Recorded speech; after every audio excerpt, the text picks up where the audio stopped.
তো hello everyone, সবাই কেমন আছো? আশা করছি সবাই ভালো আছো। আর অনেক দিন পর আজকে নিয়ে চলে আসলাম একটা ভিডিও।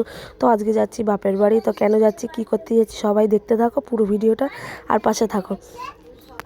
তো দেখো আমরা বেরিয়ে গেছি। পুটু দেখো না হেলমেট পরেছে, পুরো ঢাকা পড়ে গেছে হেলমেট পরে। আর ওর নতুন হেলমেট কিনে দেওয়া হয়েছে, তাই ও পরে যাচ্ছে আজকে মামার বাড়িতে।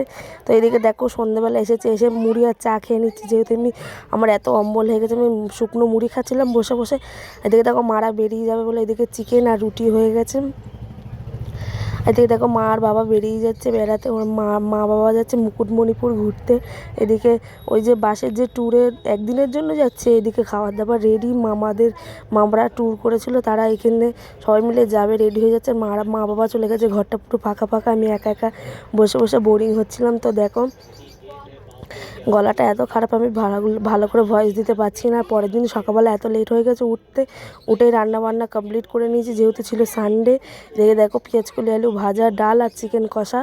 আর এদিকে পুটোর পাপা বসে পড়েছিল, ভাই ছিল না, ভাই গেছিলো কাজে। তো ভাই আসলে তারপর ওকে ভাত দেবো। তো এদিকে আমরা আজকে ছিল প্রজাতন্ত্র দিবস 26শে জানুয়ারি। তো এদিকে দেখো আমাদের যে স্কুল মাঠটা ছিল, ওখানে আমরা খেলা দেখতে গেছিলাম। আজকে খেলা হচ্ছিলো, তো আমি পুটুর বাবা গেছিলাম খেলা দেখতে। বাড়িতে বসে বসে বোরিং হচ্ছিলাম, একা একা বসে বসে কী করবো, তাই ওই মাঠে চলে গেছিলাম খেলা দেখতে। পুটু দেখুন এখানে খুব খুশি, এটা হচ্ছিলো হাড়ি ভাঙা খেলা। তো উনি হাড়ির দিকে না গিয়ে অন্য দিকে যাচ্ছিলো, ভাঙতেই পারেনি। তো এদিকে কোচ আউট বলে দিয়েছে। তারপর এদিকে আসলাম, দেখো ছোটো ছোটো রাধা কৃষ্ণ, আর এদিকে মা কালী। তো ভিডিওটি ভালো লাগলে অবশ্যই শেয়ার করো, টাটা, লাইক করো। বাড়িতে এসে গেছি, দেখো ক্লান্ত, শুয়ে রয়েছি মা মেয়ে দুজনে। সবাইকে টাটা।